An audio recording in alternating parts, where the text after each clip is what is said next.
এই DSC B one question পেপারে 5 নম্বরের প্রশ্ন থাকে 6টা, লিখতে হয় 3টে, 10 নম্বরের থাকে 2টো, লিখতে হয় 1টা, আর 20 নম্বরের প্রশ্ন থাকে 4টে, লিখতে হয় 2টো।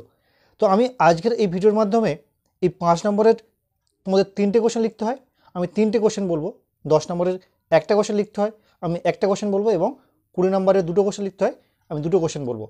এই যে প্রশ্নগুলো আমি বলবো, এগুলো আমার মনে হয়েছে তোমাদের এবছরের জন্য অত্যন্ত গুরুত্বপূর্ণ, এবং এই প্রশ্নগুলো তোমাদের প্রশ্নপত্রে বা তোমাদের সাজেশনের বা তোমাদের প্রিপারেশন লিস্টের উপর দিকে থাকবে বা রয়েছে।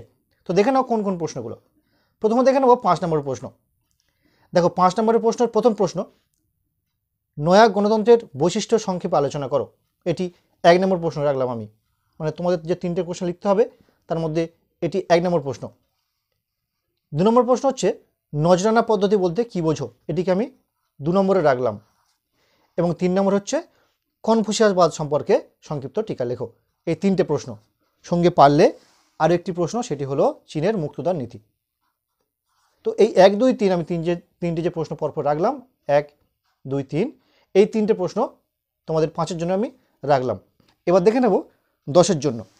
এই প্রসঙ্গে বলি, দেখো তোমরা এই পেপারে কেন, প্রত্যেক পেপারে আশা করি যেগুলো হয়ে গেছে সেগুলো করেছো, যেহেতু এই পেপারটা বাকি রয়েছে তাই বলছি, তোমরা এই পেপারের কোনো কোশ্চেন ছাড়বে না।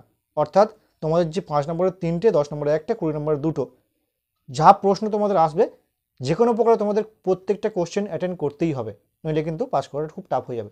তোমাদের প্রত্যেক কোশ্চেন অ্যাটেন্ড করতেই হবে, তাতে সময় ঠিকঠাক বুঝে মেনটেন করে করো, তাতে কোনো একটা কোশ্চেন বেশি লেখার দরকার নেই, বা ভালো কোশ্চেন লিখতে পারছো অনেকটা কিন্তু সময় নেই, ছেড়ে দাও, প্রত্যেকটা কোশ্চেন যেন অ্যাটেন্ড করা চাই। তো দেখে নিই 10 নম্বরের প্রশ্ন কোন প্রশ্নটা।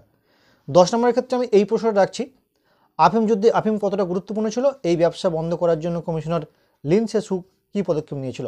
এটি কিন্তু অত্যন্ত গুরুত্বপূর্ণ প্রশ্ন। আমি মনে করছি একটা কোশ্চেন করলে একটা কোশ্চেন আসার সম্ভাবনা আছে 10 নম্বরের জন্য। এবার দেখে নাও 20 নম্বরের জন্য কোন প্রশ্নগুলো রেখেছি। 20 নম্বরে তোমাদের 2টো প্রশ্নের উত্তর করতে হয়। প্রাক আধুনিক চীনা রাষ্ট্রকে কি একটি জেন্ট্রি রাষ্ট্র হিসেবে আখ্যায়িত করা যায়, এটি টপ 1 কোশ্চেন। দুটোর মধ্যে প্রথম প্রশ্ন এটা, আর দ্বিতীয় প্রশ্ন হচ্ছে চীনের বক্সার বিদ্রোহের পটভূমি ফলাফল বা বক্সার বিদ্রোহ সম্পর্কে একটি প্রবন্ধ লেখো, এটি 2 নম্বর প্রশ্ন।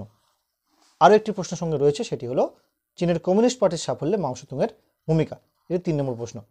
তো এই যে প্রশ্নগুলো তোমাদের বললাম, এগুলো তোমাদের প্রিপারেশন লিস্টে যেন উপরের দিকে থাকে। আশা করছি এই প্রশ্নগুলো তোমাদের কোশ্চেন পেপারে দেখতে পাবে।